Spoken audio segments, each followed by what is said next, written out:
Hello friends, welcome to your own channel Civils Tayari. Comprehensive news analysis शुरू करने से पहले आज के डेली आंसर राइटिंग चैलेंज के क्वेश्चंस को देख लेते हैं।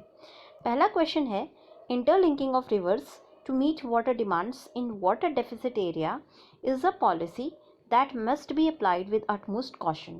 Explain the ecological impact of interlinking of rivers and suggest alternatives. तो ये जीएस पेपर 3 में भी आ जाएगा, आपका जीएस पेपर 1 में भी आ जाएगा, क्योंकि ज्योग्राफी का ये हिस्सा है। तो इनसे हमें देखना है। क्वेश्चन कहता है कि पानी की कमी वाले क्षेत्रों में पानी की मांग को पूरी करने के लिए नदियों को जोड़ना एक ऐसी नीति है जिसे अत्यंत सावधानी के साथ लागू किया जाना चाहिए। नदियों के इंटरलिंकिंग की पारिस्थितिक प्रभाव की व्याख्या करें और विकल्प सुझाएं। तो बहुत अच्छा एक आर्टिकल निकला था एक रिसर्च जर्नल में जो मैं पढ़ रही थी, तो मैंने सोचा कि ये आपके साथ मैं शेयर कर देती हूँ, जिससे कि आपको एक अच्छा आइडिया मिल जाएगा। क्योंकि मैंने देखा है कि एग्ज़ाम में आपके इंटरलिंकिंग के क्वेश्चंस आए हैं और ये एक बहुत ही बर्निंग टॉपिक है एनवायरनमेंट से रिलेटेड, इसलिए यहाँ से क्वेश्चन आने की संभावना ज़्यादा है। तो इसीलिए बहुत अच्छा आर्टिकल है जिसको हम आज डिस्कस करेंगे। दूसरा आर्टिकल आपका पेपर नंबर 3 से है, what is PCR test, why have there been instances of false positives in this method. तो पीसीआर टेस्ट क्या होता है और इस पद्धति में झूठी सकारात्मकता क्यों रही है। तो ये आपका जो है आज द हिंदू में निकला था पीसीआर टेस्ट के बारे में, वहाँ से हमने लिया है। उसके अलावा आज द हिंदू के सारे एडिटोरियल का भी हम डिस्कशन करेंगे। तो चलिए शुरू करते हैं। पहला आर्टिकल जो हमारा था वो पहला जो क्वेश्चन था उसको हम सॉल्व करने के लिए ये वाला आर्टिकल देखेंगे, virtual water trade in water intensive agricultural commodities and alternative to interlinking of rivers. तो एक बहुत ही नोवल कॉन्सेप्ट है, बहुत नया कॉन्सेप्ट है, इसीलिए मेरा मन था कि मैं आपके साथ ये डिस्कशन करूँ। क्योंकि अगर कोई भी क्वेश्चन आपका वाटर डेफिसिट से आता है या फिर आपका कोई रिवर इकोलॉजी को लेकर के क्वेश्चन आता है, इंटरलिंकिंग ऑफ रिवर्स के ऊपर क्वेश्चन आता है, तो वहाँ पे आप ये कॉन्सेप्ट जो है डाल देंगे तो आपका आंसर जो है काफ़ी नोवल बन जाएगा। क्योंकि बाकी सब जो है नॉर्मल आइडियाज़ को देंगे, ये आइडिया बहुत कम लोग देख सकते हैं जिन्होंने ये एक्चुअली आर्टिकल पढ़ा हो, इसीलिए ये आर्टिकल आपके लिए इम्पॉर्टेंट बन जाता है। तो क्वेश्चन देखिए, इसमें बात की गई है इंटरलिंकिंग ऑफ रिवर प्रोजेक्ट की। तो अब हम इस आंसर को दो पार्ट में डिवाइड करेंगे। पहला, इंटरलिंकिंग ऑफ रिवर ये बताने कि ये क्यों ख़राब है, और दूसरे पार्ट में हमें ये बताना है कि वर्चुअल वाटर को अगर हम ट्रेड करें, वर्चुअल वाटर ट्रेडिंग अगर हम करते हैं तो ये क्यों बेटर है, ये क्यों अच्छा ऑल्टरनेटिव है as compare to interlinking of rivers. तो सबसे पहले देखते हैं कि इंटरलिंकिंग ऑफ रिवर प्रोजेक्ट है क्या। इंटरलिंकिंग ऑफ रिवर में क्या करते हैं कि हम जो है वाटर स्केर्सिटी वाले रीजन से में जो है पानी लाने की कोशिश करेंगे वाटर प्रोन मतलब सरप्लस वाले रीजन से। तो यहाँ पे एक असम्पशन लिया गया है कि जहाँ पे भी फ्लड आती है, फ्लड प्रोन एरियाज़ को जो है वाटर सरप्लस बोल दिया गया है, और जो आपके ड्रॉट प्रोन एरियाज़ हैं उनको वाटर डेफिसिट एरिया बोला गया है।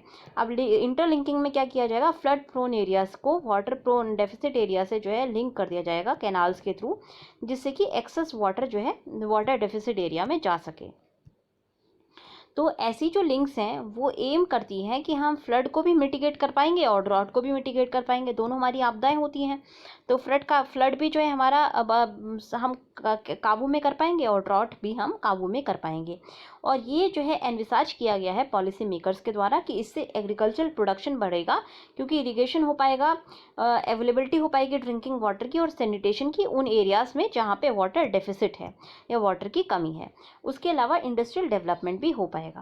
आइडिया इंटरलिंकिंग ऑफ वाटर का ये है कि यहाँ पे एक जो प्राइमरी, अगर हम मोटिव की बात, प्राइमरी जो हम कॉन्सेप्ट की बात करें, इंटरलिंकिंग ऑफ रिवर का जो प्राइमरी कॉन्सेप्ट है वो ये एज्यूम करता है कि रिवर बेसिन सरप्लस में होगी अगर वहाँ पर एक्सेस होता है। मतलब अगर मान लीजिए पानी जो है फ्लडिंग हो रही है तो इसका मतलब वहाँ पर वाटर सरप्लस है। फिर एक्सपर्ट्स ने इसके बारे में कंसर्न्स रेज किए हैं। अब सब यहाँ से प्रॉब्लम आती है, क्योंकि देखिए कोर जो इनकी कोर जो एजम्पशन है वही फ्लॉड है। कोर एजम्पशन हमने क्या लिया इंटरलिंकिंग ऑफ वाटर में कि रिवर में, कि अगर किसी रिवर में बाढ़ आ रही है, किसी एरिया में बाढ़ आ रही है तो वो वाटर सरप्लस एरिया है। और जहाँ तो ये जो कॉन्सेप्ट है वाटर सरप्लस एरिया का, सिर्फ की बाढ़ आना, तो ये अपने आप में फ्लॉड कॉन्सेप्ट है। क्योंकि इस तरह का जो कंसर्न रिवर बेसिन्स को जहाँ पे आपने जो है सरप्लस या डेफिसिट में आपने डिफ्रेंशिएट कर दिया है, ये जो क्लासिफिकेशन है साइंटिफिक नहीं है। आपने किस साइंटिफिक बेसिस पे क्लासिफाई किया। अभी देखिए, मान लीजिए आज पॉपुलेशन 1000 है एक एरिया में, वहाँ पे वाटर जो है हो सकता है सरप्लस हो जाए, बट क्या गारंटी है कि कल को पॉपुलेशन इस एरिया में नहीं बढ़ेगी, वाटर की जो डिमांड है वो वाटर टेबल जो है कंटिन्यूसली डाउन नहीं होगी। इंटरलिंकिंग ऑफ रिवर वाटर जो प्रोजेक्ट्स होते हैं ये 1 साल 2 साल के लिए नहीं होते, ये परपेचुटी के लिए होते हैं, बहुत लंबे टाइम पीरियड के लिए होते हैं। ऐसे में आपका एनविसाज करना कि आज अगर वाटर सरप्लस है तो कल भी रहेगा, ये अपने आप में फ्लॉड कॉन्सेप्ट है और इसमें कोई साइंटिफिक आर्ग्यूमेंट नहीं है। ये एसरटेन करना कि टोटल वाटर रिक्वायरमेंट एक पर्टिकुलर रिवर बेसिन में कितनी है, ये थोड़ा सा डिफिकल्ट होता है। इसीलिए किसी रिवर वाटर बेसिन को सरप्लस या फिर डेफिसिट कह देना वो बहुत सारे फैक्टर्स पे डिपेंड करता है, जैसे कि एग्रीकल्चरल फैक्टर हो गया, इंडस्ट्रियल फैक्टर हो गया, डोमेस्टिक डिमांड हो गई वाटर की उस रीजन में, हाइड्रो इलेक्ट्रिक पावर जनरेशन हो गया, इनलैंड नेविगेशन हो गया, एक्वाकल्चर हो गया, रिक्रिएशन हो गया, और बहुत सारी इको सिस्टम सर्विसेज हो गई। तो आपने देखा होगा कुछ एरियाज ऐसे हैं, फॉर एग्जाम्पल अगर आप केरला का एक पर्टिकुलर डिस्ट्रिक्ट देखेंगे जिसको हम आलेपी डिस्ट्रिक्ट बोलते हैं, वहाँ पे देखिए पानी बहुत है, उसको जो है वेनिस ऑफ साउथ भी बोलते हैं। तो ये जो एरिया है आलेपी, यहाँ पे आप कह सकते, अगर आपने जो है इसके बेसिस पे, इस क्लासिफिकेशन के बेसिस पे सरप्लस कह दिया तो वहाँ पे लोगों की लाइवलीहुड पे इम्पैक्ट पड़ेगा, क्योंकि उसको लोग जो है एक्वाकल्चर के लिए यूज़ करते हैं। तो जस्ट बिकॉज रिवर बेसिन में एक पर्टिकुलर वाटर है, उसका मतलब ये नहीं होता कि सरप्लस है, क्योंकि वो जो है बहुत सारी चीज़ों पे डिपेंड करता है। पानी का यूसेज उसी हिसाब से agriculture, industrial, domestic, hydro electric power generation, inland navigation, aquaculture, recreation और बाकी इकोसिस्टम सर्विसेज के लिए यूज़ किया जाता है। ऐसे, और दूसरा जो रीज़न है कि हमें क्यों किसी रिवर बेसिन को सरप्लस या डेफिसिट में नहीं डिवाइड करना चाहिए, वो है कि रिलायबल डेटा नहीं है हमारे पास, डेटा की कमी है जो कि कॉम्प्रिहेंसिवली ये और ऑब्जेक्टिवली जो है कैलकुलेट कर सके कि कितना वाटर अवेलेबल है और कितनी डिमांड है किसी रिवर बेसिन में। तो ये हमारे पास जो है रिलायबल डेटा की कमी नहीं है, और जब तक रिलायबल डेटा नहीं होगा तब तक हम ऑब्जेक्टिवली कैलकुलेट नहीं कर पाएंगे कि कितना टोटल वाटर अवेलेबिलिटी है और कितनी डिमांड है वाटर की। फिर जो नोशन है सरप्लस वाटर का, वो भी चैलेंजिंग है।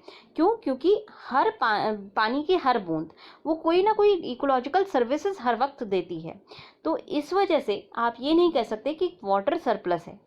ग्रोइंग वाटर की देखिए डिमांड भी ग्रो कर रही है और कंटिन्यूड जो है वाटर टेबल में रिडक्शन हो रहा है, पर कैपिटा अवेलेबिलिटी भी घट रही है। तो ऐसे में जो ऑब्जेक्टिव है कि हमें इक्वली डिस्ट्रीब्यूट करने चाहिए वाटर रिसोर्सेज को, ये ऑब्जेक्टिव नोटवर्दी है, अच्छा ऑब्जेक्टिव है, बट पानी को डाइवर्ट करना सरप्लस से डेफिसिट की तरफ, ये जो है बेस्ट पॉसिबल स्ट्रैटेजी नहीं होगी। तो देखा आपने इस वाले आर्टिकल में हमने क्या किया, पहले हमने जो अपना एक पहला पार्ट था ILR, उसको हमने सबसे पहले क्या किया, डिफाइन किया। उसके बाद हमने बताया कि ये क्यों जो पूरा जो कॉन्सेप्ट है ये क्यों फ्लॉड है। फिर हम क्या दे रहे हैं, ऑल्टरनेटिव दे रहे हैं। ठीक है, तो इस तरह से हमें आंसर राइटिंग करनी होती है। अब देखिए, फ्लॉड होने के भी हम रीजंस बता रहे हैं। ग्लोबल और इकोनॉमिक और इकोलॉजिकल और इकोनॉमिक कॉस्ट होती है इंटरलिंकिंग ऑफ रिवर वाटर की। ग्लोबल एक्सपीरियंस ये बताता है इंटरलिंकिंग ऑफ रिवर जब भी किया गया है तब लार्ज स्केल फिजिकल ट्रांसफर जो है वो एडवर्सली इफेक्ट करता है एनवायरनमेंट को, इकोनॉमी को और लाइवलीहुड्स को। टोटल जो कॉस्ट आती है interlinking of river water projects की, वो almost world, all around the world $2653 billion होती है। और अगर हम एशिया की बात करें तो एशिया में $532 बिलियन की कॉस्ट आती है interlinking of river water project की। अगर हम इंडिया की बात करें तो इंडिया में भी इनकी अगर कंस्ट्रक्शन करनी होगी तो 125 से $200 बिलियन की कॉस्ट आएगी। उसके अलावा ये मेगा प्रोजेक्ट्स होते हैं। मेगा प्रोजेक्ट हमेशा जो है हाई रिस्क प्रोजेक्ट्स होते हैं, क्योंकि यहाँ पे आपको लार्ज स्केल इंजीनियरिंग इंटरवेंशन करने होंगे। आपको याद होगा कि एक बार जो है कोयना डैम जो महाराष्ट्र में थी वो स्ट्रक्चरली फॉल्टी थी और उस वजह से ये डैम जो है टूट गई थी। डैम टूटने की वजह से डेक्कन में जो है वहाँ पे अर्थक्वेक तक आ गया था और बहुत ज़्यादा जो है डैमेज इसने कॉज किया था। तो लार्ज स्केल इंजीनियरिंग इंटरवेंशंस होते हैं, इनमें न केवल आपको फाइनेंशियल इन्वेस्टमेंट बहुत ज़्यादा चाहिए बल्कि इनका टाइम फ्रेम बहुत लंबा होता है। प्लानिंग जो है काफ़ी बड़ी प्लानिंग काफ़ी करनी पड़ती है, कंप्लीशन में काफ़ी टाइम लगता है। उसके अलावा देखिए वहाँ डिस्प्लेसमेंट हो जाता है कम्युनिटीज़ का, और ये जो है डिज़ास्टर प्रोन भी बड़े प्रोजेक्ट्स होते हैं। नेचुरल फ्लो जो अगर हम रोकते हैं किसी भी रिवर का, तो वहाँ की जो फ्लूवियल मॉर्फोलॉजी है, फ्लूवियल मॉर्फोलॉजी मतलब बहाव की वजह से जो वहाँ का एरिया मॉर्फोलॉजी बन गई है वो ऑल्टर हो जाती है, उससे जो पानी down stream river water availability है वो भी घट जाती है। देखिए, पानी की कमी होने की वजह से सैलिनाइजेशन शुरू हो जाता है वाटर टेबल का, लोअर और कोस्टल एरियाज की लोअरिंग में जो है वाटर टेबल की लोअरिंग होने लगती है।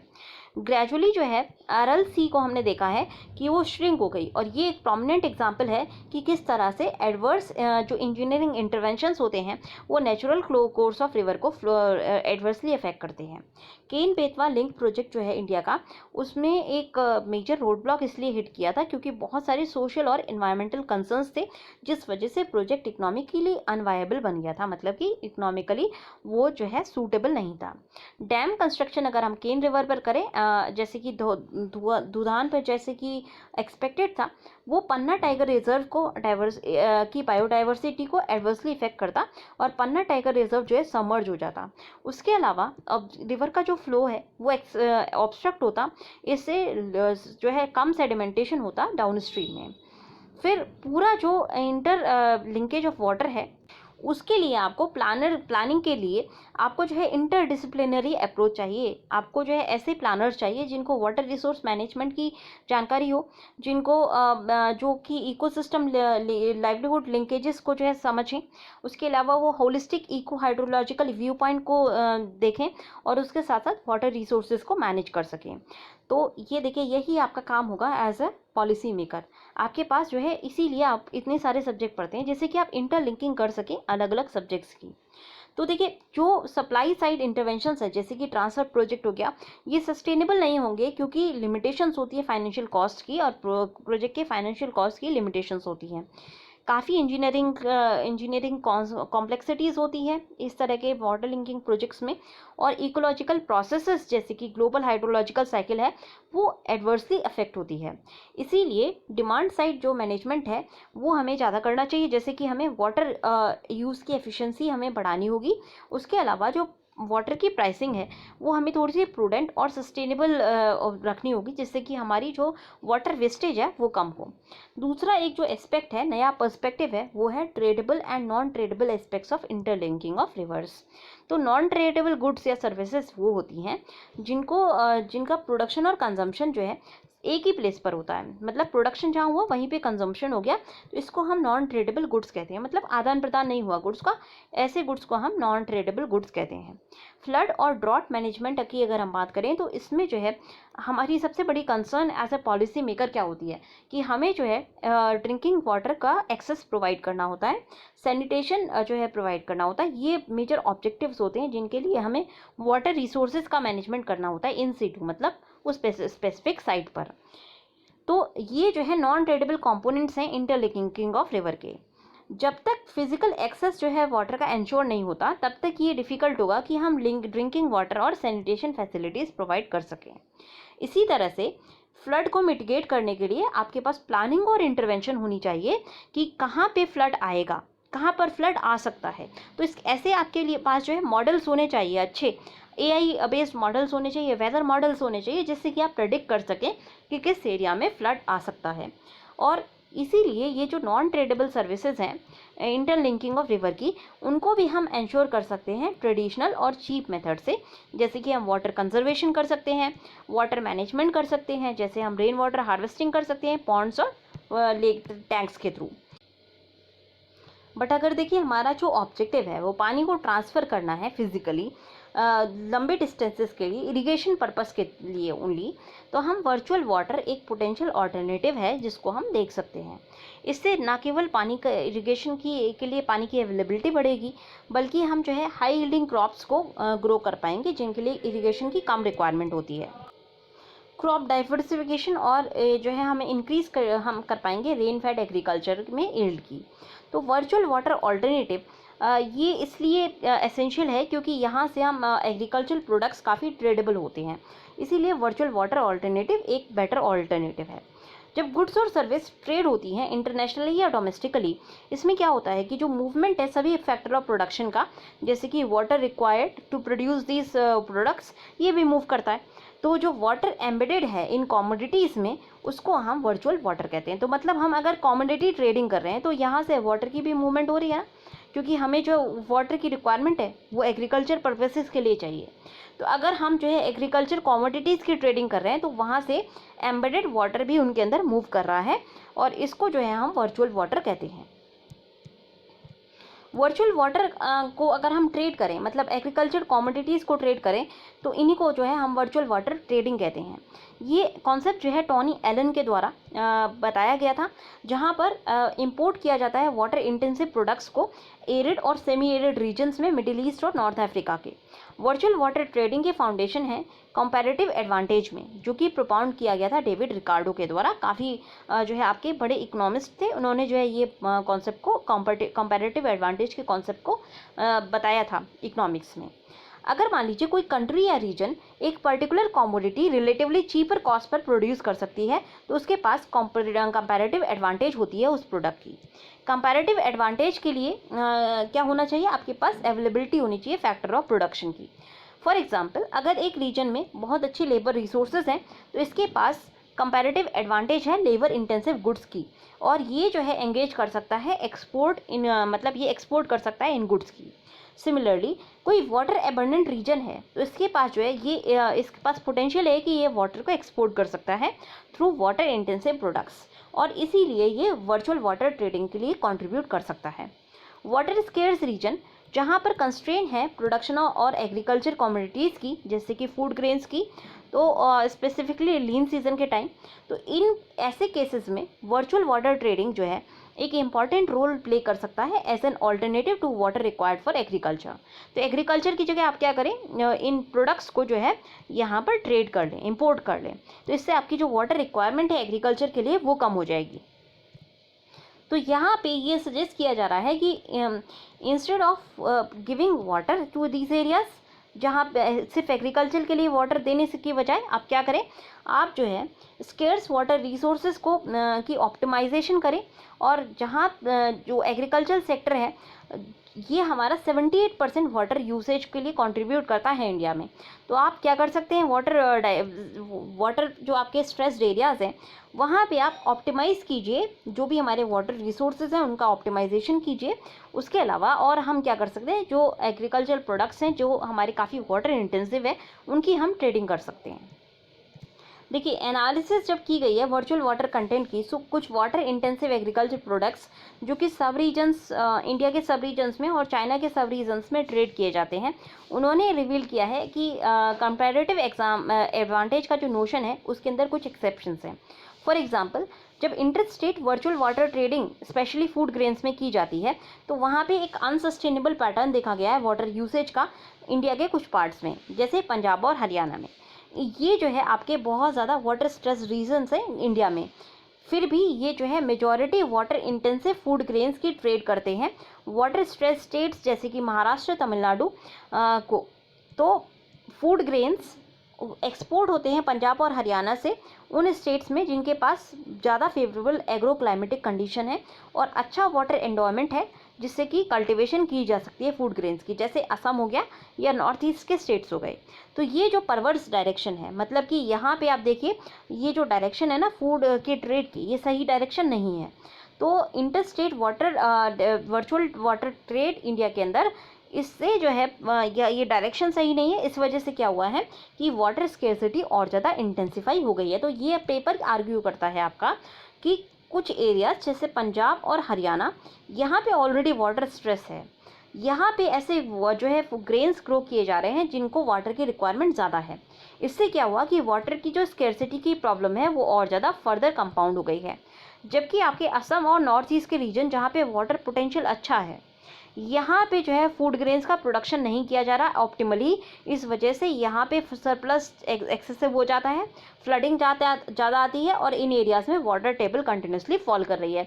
तो ये हमें जो है यहाँ पे एज ए पॉलिसी मेकर हमें क्या करना है, एग्रीकल्चर जो क्रॉपिंग पैटर्न है उसके अंदर चेंजेस लेकर के आने हैं। तो अब हम कैसे चेंजेस ला सकते हैं? तो देखिए, ट्रेड जब भी किसी कमोडिटी की होती है वो बहुत सारे फैक्टर्स पे डिपेंड करती है।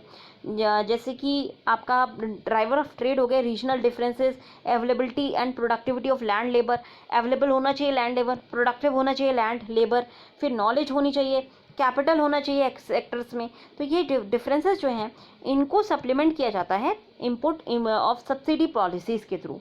फिर एक्सेस, मार्केट का कितना एक्सेस है और प्राइसिंग कैसी है, ये सारे जो है फैक्टर्स इंटरप्ले करते हैं, तब हम कोई एग्रीकल्चर कमोडिटी प्रोड्यूस करते हैं अपने एरिया में। तो इसीलिए वर्चुअल वाटर ट्रेडिंग कुछ कभी कभी जो है सफिशिएंटली एक्सप्लेन नहीं कर सकती कि वाटर नहीं कर पाती है वाटर अबंडेंस और वाटर शॉर्टेजेस के कॉन्सेप्ट को।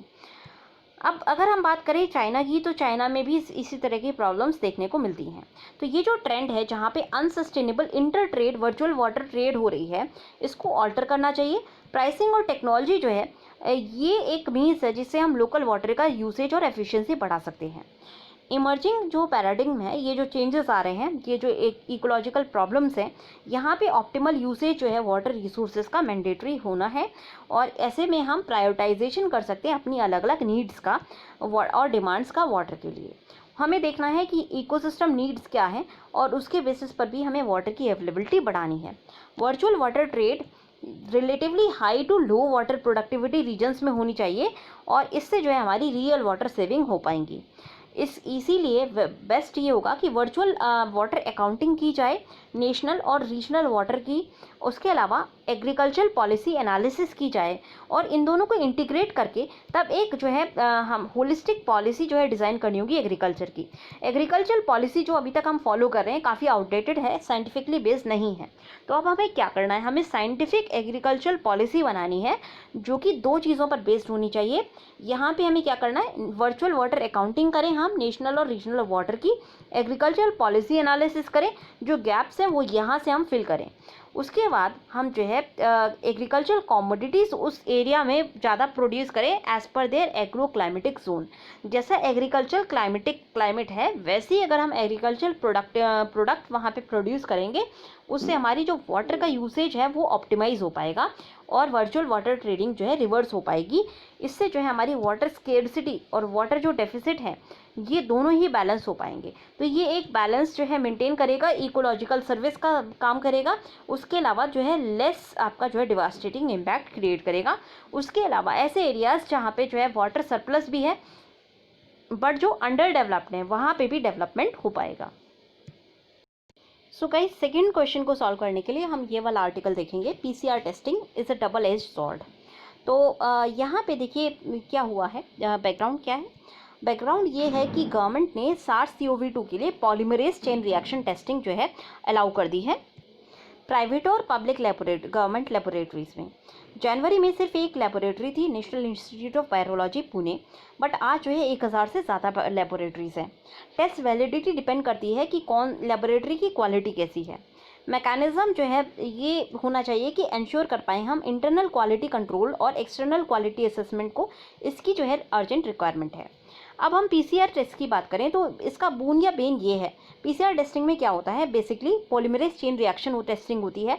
यहाँ पे जो पॉलीमरेज चेन रिएक्शन है ये इसकी कैपेसिटी है कि ये एम्पलीफाई कर देता है वायरल जीन सेगमेंट को, मतलब कि अगर छोटा सा भी सैंपल है, सेगमेंट है, उसको बहुत जल्दी से एम्पलीफाई कर देगा, बहुत जल्दी से मल्टीपल जो है उसकी कॉपीज़ बना लेगा। इससे जो है हम आसानी से एक छोटे से सैंपल को एम्पलीफाई कर पाते हैं और फिर उसमें हम डिटेक्शन आसानी से कर पाते हैं। तो ये डिटेक्शन आसान हो जाता है। तो अगर हम बात करें कि पॉलीमरेज चेन रिएक्शन क्या होता है या पीसीआर टेस्ट क्या होता है, जो कि आपके क्वेश्चन में पूछा गया है, तो आप डेफिनेशन लिख लीजिए।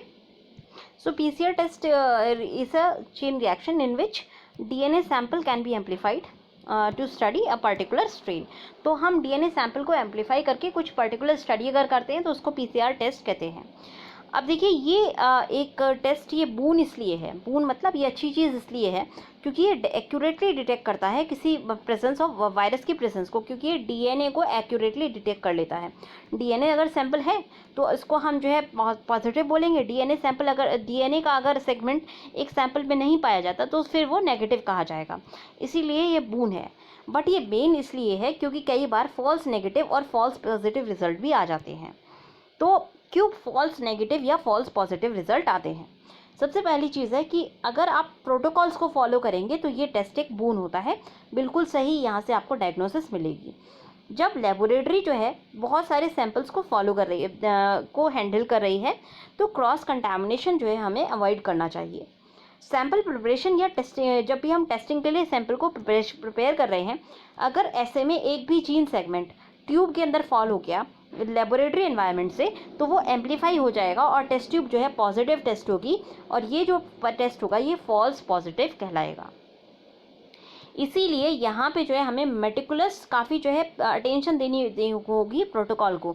अगर हमने ज़रा भी प्रोटोकॉल को माइनरली भी अगर हमने जो है इधर से उधर वायलेट किया, तो हमारे फॉल्स पॉजिटिव टेस्ट होने के चांसेस बढ़ जाते हैं। इसीलिए ये ज़रूरी है कि लेबोरेटरी टेक्नीशियन की प्रोफिशिएंसी होनी चाहिए और वो क्वालिटी एश्योरेंस जो है लेबोरेटरी में ज़्यादा होनी चाहिए, तभी जो है हमारे फॉल्स नेगेटिव पॉजिटिव्स नहीं आएंगे। रिलायबल लेबोरेटरीज़ में पॉजिटिव टेस्ट का रिजल्ट का मीनिंग ये होता है कि जिस पर्सन का सैंपल टेस्ट हुआ है उसमें वो एक्चुअली इन्फेक्टेड था। रिलायबिलिटी के लिए लेबोरेटरीज़ की क्वालिटी एश्योरेंस होनी चाहिए और तभी वो टेस्टिंग करें। क्वालिटी इंश्योर करना बहुत ज़रूरी है। एक एग्जांपल यहाँ पे दिया हुआ है। फॉर एग्जांपल एक पर्सन जो है वेलोर तमिलनाडु में, उसको जो है प्रोटेक्टिव प्रोसीजर वो प्रैक्टिस कर रहा था, सब कुछ वो ठीक कर रहा था, और उसको जो है मैंडेटरी पीसीआर टेस्ट करवाना था जिससे कि उसको ई पास मिल सके, क्योंकि उसकी एक इम्पॉर्टेंट मीटिंग थी पास वाले सिटी में। तो जो ऑथराइज लेबोरेटरी थी उसने वॉलंटरी टेस्टिंग जो है उसमें अलाउड थी, और ये प्राइवेट लेबोरेटरी थी। यहाँ पे क्या हुआ कि इसके सैंपल लेकर के और जब उनकी चेकिंग की गई तो उसको जो है पॉजिटिव आया कोविड-19 की टेस्ट रिपोर्ट के बाद। 2 दिन के बाद रिपोर्ट आई थी और वो पॉजिटिव टेस्ट हुआ। लेबोरेटरी ने तुरंत, ये मैंडेटरी होता है कि कोई भी अगर पॉजिटिव टेस्ट हो तो लेबोरेटरी को जो है हेल्थ अथॉरिटीज़ को इन्फॉर्म करना होता है। तो लेबोरेटरी ने हेल्थ अथॉरिटीज़ को इन्फॉर्म कर दिया, और ये हेल्थ अथॉरिटीज़ चाहती थी कि इसको जो है कोविड-19 क्वारंटाइन सेंटर में डाला जाए। होम आइसोलेशन की बहुत ज़्यादा प्लीडिंग की गई थी इस पर्सन के द्वारा। बहुत बड़ी डिफ़िकल्टी से अगेन इसको 2 दिन का टाइम मिला, और ये जो है एक रेप्यूटेड हॉस्पिटल में एडमिट हुआ। 2 दिन जो है कंटिन्यूसली इनका टेस्ट हुआ एक गवर्नमेंट की नेशनली एक्रेडिटेड लैब में, और दोनों दिन जो है इनके टेस्ट नेगेटिव आए थे। तो आप इमेजिन कर सकते हैं इस एंग्जाइटी को और फैमिली एंग्विश को। उसके अलावा जो एक्सपेंस जो है इनकर हुआ है, दोनों टेस्ट जो है नेगेटिव थे और वो वापस अपने घर आ गया। तो उसकी जो है मीटिंग मिस हो गई थी, और एपिडेमिक मैनेजमेंट सिस्टम जो है यहाँ पे कहीं ना कहीं उसको समझ में आ गया कि ये फंक्शन सही से नहीं कर रहा है। अगर वो कोविड-19 के क्वारंटाइन सेंटर में अगर वो एडमिट कर दिया गया होता तो इंडीड वो जो है इन्फेक्टेड पर्सन को एक्सपोज हो जाता, और शायद जो है स्टोरी काफ़ी ट्रैजिक हो सकती थी, और उसकी कोई गलती नहीं थी पहले केस में ही। तो जो पहला टेस्ट था वो फॉल्स पॉजिटिव टेस्ट था, जो कि किसी भी क्वालिटी एश्योर्ड लेबोरेटरी में नहीं होना चाहिए। इसीलिए जब प्राइवेट लेबोरेटरीज़ को सिलेक्ट किया जा रहा है तो काफ़ी जो है केयरफुलनेस बरतनी चाहिए कि लेबोरेटरीज़ का क्या क्वालिटी स्टैंडर्ड है। बहुत सारी ऐसी न्यूज़पेपर रिपोर्ट्स हैं जहाँ पर कुछ प्राइवेट लेबोरेटरीज़ अमृतसर में देखी गई थी, जिनने 5 जो है फॉल्स पॉजिटिव पीसीआर रिजल्ट दिए थे, और इन 4 दिनों में 4 फॉल्स पॉजिटिव पीसीआर रिजल्ट दिए थे 4 दिनों में। तो जो क्वालिटी, इसका मतलब क्लियर है कि यहाँ पे क्वालिटी चेक जो है लेबोरेटरी में प्रॉपर नहीं हुआ था। इसी तरह से अब देखिए ये कुछ ऐसे इंसिडेंसेस हैं जो नज़र में आ गए हैं। ऐसे बहुत सारे इंसिडेंसेस और भी हो सकते हैं जहाँ पे फॉल्स पॉजिटिव रिजल्ट्स आए हों, और वो जो है असिम्प्टोमेटिक लोगों के बारे में आए हों, और फॉल्स पॉजिटिव जो है नेशन लेवल पे काफ़ी हाई हो सकते हैं। बहुत सारे इस तरह के हो सकता है कि इस तरह लोगों को क्वारंटाइन सेंटर में डाला गया हो और वो वापस जो है एक्सपोज एक्चुअली हो गए हों। तो यहाँ पे इसीलिए ज़रूरी है कि हमारे पास क्वालिटी एश्योरेंस जो है अर्जेंटली की जानी चाहिए, जिससे कि हम कोरोना वायरस इन्फेक्शन जिस भी लेबोरेटरी में टेस्ट हो रहा है, पीसीआर जिसमें भी टेस्ट हो रहा है, वहाँ पे फॉल्स नेगेटिव पॉजिटिव्स ना निकल के आएँ।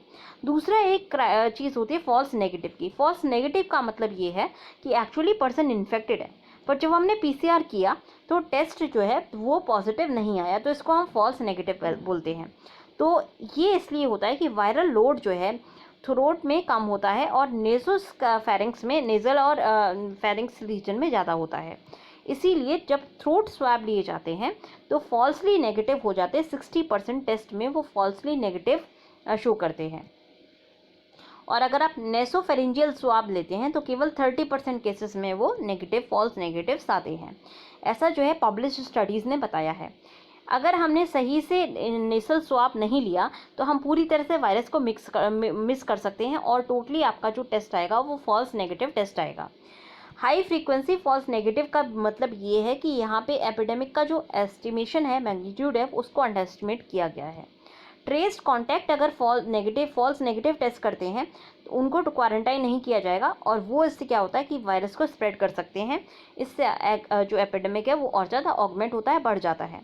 डॉक्टर्स को फॉल्स नेगेटिव से मिसलेड नहीं होना चाहिए और क्लिनिकली उनको डायग्नोस करना चाहिए स्पेसिफिक क्राइटेरिया को यूज़ करके। मतलब टेस्टिंग के अलावा जो भी आपके बाकी क्राइटेरिया हैं, जो कोरोना के सिम्टम्स हैं, उनके बेसिस पर भी डॉक्टर्स को टेस्टिंग करनी चाहिए। डॉक्टर्स को जो है कहीं ना कहीं अपनी डायग्नोसिस करनी चाहिए। पेशेंट को कोविड-19 का पेशेंट ट्रीट करना चाहिए और PCR को रिपीट करना चाहिए अगर उसके अंदर सिम्टम्स हैं। ग्लोबली बहुत सारे ऐसे पेशेंट्स जो कोविड-19 से ग्रसित थे और निमोनिया था उनको, पर वो PCR नेगेटिव जो है टेस्ट हुए पहले स्वाब में, और टिपिकली जो है कोविड-19 उनके चेस्ट एक्सरे या CT स्कैन से पता चला। तो PCR पॉजिटिव जो है रिपीटेड टेस्टिंग के बाद PCR पॉजिटिव टेस्ट हुआ। तो मिसिंग जो डायग्नोसिस है कोविड-19 निमोनिया का, वो इसलिए क्योंकि आपका PCR टेस्ट नेगेटिव था। ये मेडिकल नेग्लिजेंस होगा। अगर आपको लगता है कि किसी के सिम्टम जो है कोरोना वाले हैं और आपका टेस्ट बेशक नेगेटिव आया है, तो आप कंटिन्यूसली सैंपल टेस्टिंग के लिए देते रहिए और अपनी जो है डॉक्टर मेडिकल एथिक्स को यूज़ करके, मेडिकल डायग्नोसिस को यूज़ करके आप सही से डायग्नोस कीजिए। क्योंकि PCR के फॉल्स नेगेटिव और फॉल्स पॉजिटिव होने के बहुत सारे केसेस देखे गए हैं। एक और जो मिसकंसेप्शन होता है PCR के बारे में वो ये है कि PCR कोविड-19 को डायग्नोस करता है। ये सही नहीं है। PCR केवल जो है डिटेक्ट करता है वायरस इन्फेक्शन को और ये डिजीज़ को नहीं बताता है कि डिजीज़ प्रेजेंट है या नहीं। बहुत सारी media report PCR positive persons को जो है केसेस के रूप में काउंट करती हैं। मेडिकल टर्म में अगर आप देखेंगे तो केस का मतलब होता है ऐसा कोई भी पेशेंट जिसके अंदर डिजीज़ हो। PCR पॉजिटिव बट अगर कोई असिम्टोमेटिक सब्जेक्ट है कॉन्टैक्ट ट्रेसिंग के दौरान, तो उसको जो है उसको इन्फेक्शन नहीं देखा जाता है, इन्फेक्शन कहा जाता है, केस नहीं कहा जाता। ठीक है, तो अगर मान लीजिए कोई PCR पॉजिटिव टेस्ट होता है तो उसको उसको जो है कोरोना इन्फेक्शन है बट वो कोरोना का केस नहीं है, ऐसा नहीं कहा जाता है मेडिकल टर्म्स में। फॉल्स PCR रिजल्ट ये हाईलाइट करते हैं कि ब्लाइंड फेथ लेबोरेटरी टेस्टिंग से में अगर हो तो उससे जो है गवर्नमेंट्स को मिसलीड हो सकती है। गवर्नमेंट अंडर एस्टिमेशन हो सकता है सही एक्सटेंट का डिजीज़ के स्प्रेड का, और ये जो है इंडिविजुअल लेवल पर कहीं ना कहीं पर्सनल ट्रेजेडी में भी कन्वर्ट हो सकता है। फॉल्स पॉजिटिव रिजल्ट डॉक्टर को अगर डॉक्टर को ससेप्टेबल लगता है कि ये रिज़ल्ट जो है फॉल्स पॉजिटिव है तो उसको तुरंत अलर्ट करना चाहिए अथॉरिटीज़ को और उसके बाद जो है सब्जेक्ट को रीअसर टेस्ट करना चाहिए एक एक्रेडिटेड लेबोरेटरी में। अगर कोई भी डिस्क्रिपेंसी होती है जहाँ पे कोई लेबोरेटरी जिसने जो है फॉल्स पॉजिटिव रिजल्ट दिया है तो उसको आपको जो है क्लोज़ करना चाहिए और कंप्लायंसेस उसमें चेक करनी चाहिए प्रोटोकॉल्स और रिकॉर्ड कीपिंग को लेकर के। ब्लाइंड रिलायंस को अवॉइड करने के लिए PCR टेस्ट रिजल्ट के अलावा आपको जो है स्पेसिफिक क्राइटेरियाज के थ्रू डायग्नोसिस करनी चाहिए। उसी के बेसिस पे हम केवल कोविड को डायग्नोस कर सकते हैं, डिजीज़ को डायग्नोस कर सकते हैं, और ये हमें डॉक्टर्स के बीच में पॉपुलराइज करना होगा। चाहे एक कंफर्म PCR टेस्ट आए या ना आए, आपको देखना है कि पर्सन के अंदर सिम्टम्स कैसे हैं। रूरल वेव अगर एपिडेमिक की होती है तो डॉक्टर को जो है कॉन्फिडेंट होने चाहिए कि वो डायग्नोस कर पाएँ इवन विदाउट ए PCR। अगर हम जो है इनको करेक्टली इम्प्लीमेंट नहीं करते इन चीज़ों को तो हम डिससर्विस करेंगे अपनी अनसस्पेक्टिंग सोसाइटी की और उसके मेंबर्स की। नेक्स्ट आर्टिकल देखना है स्टेट्स होल्ड द की। तो अनलॉक 2 जो है आज से चालू हो गया है। ऐसे में फाइन ट्यून करना होगा स्ट्रैटेजीज़ को जिससे कि डिजीज़ को कंट्रोल किया जा सके और जहाँ पे भी हो सके वहाँ पे हम एक्टिविटीज़ का एक्सपेंशन कर सकें। इकोनॉमिक एक्टिविटीज़ की यहाँ पे बात हो रही है। होम मिनिस्ट्री ने एक ऑर्डर दिया था कि लॉकडाउन को रिलैक्स किया जा रहा है। अनलॉक 2 जो है हो रहा है जुलाई 31 से, जिससे कि वाइडर जो है रिजम्पशन हो पाएगा एक्टिविटीज़ का उन एरिया में जो कि कंटेनमेंट जोन में लाई नहीं करती हैं। उसके अलावा प्रोहिबिशन मास गैदरिंग पे चालू रहेगी। पहला जो फेज़ था अनलॉक का लॉकडाउन का, वहाँ भी पैंडमिक को हैंडल करने के लिए testing, tracing, quarantining, treating sicker patients की, ये सारी चीज़ें की गई थी। अब कहीं ना कहीं आपका जो है बहुत सारे लोग अफेक्ट हो चुके हैं और बहुत सारे लोग इवन रिकवर भी हो चुके हैं इंडिया के अंदर। और यहाँ पे आप कोई प्रेडिक्शन नहीं है कि कोविड-19 कब पीक करेगा, तो ऐसे में कोई एक चीज़ क्लियर है कि अभी तक ये पीक नहीं पहुँची है इंडिया में, तो फ्लैटनिंग ऑफ कर्व तो बहुत दूर की बात है। तो ऐसे में हमारे पास कहीं ना कहीं एक कॉशन की ज़रूरत है, और फिर हम एक लंबे टाइम तक के लिए इकोनॉमिक एक्टिविटीज़ को शट डाउन करके नहीं रख सकते। तो इकोनॉमिक एक्टिविटीज़ रीस्टार्ट करनी है, पर कॉशन भी करना है। इसीलिए हमें जो है एडिशनल वो एम्पावरमेंट करनी चाहिए उनको, उन एरियाज़ को, जिससे कि अगर कोई लोकली रेस्ट्रिक्शन की रिक्वायरमेंट है तो लोकल बेसिस पे रेस्ट्रिक्शंस लगाई जा सके। इंटर और intra state movement of goods जो है ये इम्पीड ना हो, मतलब कि जो इंटर स्टेट मूवमेंट है गुड्स का, उस पर कोई रोक टोक ना हो, इंट्रा स्टेट मूवमेंट है गुड्स का, उस पर कोई रोक टोक ना हो। बस जो कंटेनमेंट जोन्स हैं वहाँ पे जो है सख्ती बढ़ती जाए। कुछ स्टेट्स ने ये भी सीखा है कि कम्युनिटी लेवल अगर मॉनिटरिंग करें इन्फ्लुएंजा जैसे फीवर की और रेस्पिरेटरी इलनेस की, और अगर टेस्टिंग करें फोकस मैनर में, तो इससे अच्छी पॉजिटिविटी रेट आता है। अच्छे सेरोलॉजिकल टेस्टिंग अगर कंटेनमेंट जोन में की जाए तो इससे हमें जो है इंसाइट मिलती है ओवरऑल स्टेट के इन्फेक्शन के स्टेट के बारे में। इस तरह की फाइन ट्यूनिंग जो स्ट्रैटेजीज़ की है उसको टेस्टिंग के एक्सेस के साथ करना चाहिए, जिससे कि हम जो है अनलॉकिंग आसानी से कर सकें। स्टेट्स को ये भी रियलाइज़ करना होगा कि ज़्यादा से ज़्यादा एक्टिविटी जो है ये होनी चाहिए कि पेशेंट्स अब हॉस्पिटल में आने लगे, क्योंकि हॉस्पिटल्स में ना आएँ, क्योंकि ऑलरेडी जो हॉस्पिटल फैसिलिटीज़ हैं वो ओवर स्ट्रेस्ड है।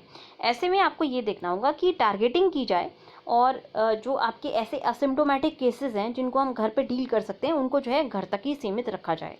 टारगेटेड लॉकडाउन होनी चाहिए छोटे एरियाज़ की, जिससे कि हम हेल्दी बिहेवियर को एनकरेज कर सकें और इंसिडेंसेस कम कर सकें। महाराष्ट्र, तमिलनाडु, वेस्ट बंगाल, जहाँ पे केस लोड्स काफ़ी हाई हैं, उन्होंने लॉकडाउन को एक्सटेंड किया है 31 जुलाई तक। और ये पीरियड जो है यहाँ पे मास्क डिस्ट्रीब्यूशन होना चाहिए सभी रेसिडेंट्स को, और एक मैसेज जाना चाहिए कि फेस कवरिंग और डिस्टेंस जो है इसका फुल कंप्लायंस हो। डिस्टेंसिंग बहुत ज़रूरी है, फेस कवरिंग काफ़ी ज़रूरी है, और इसकी प्रॉपर कंप्लायंस होनी चाहिए।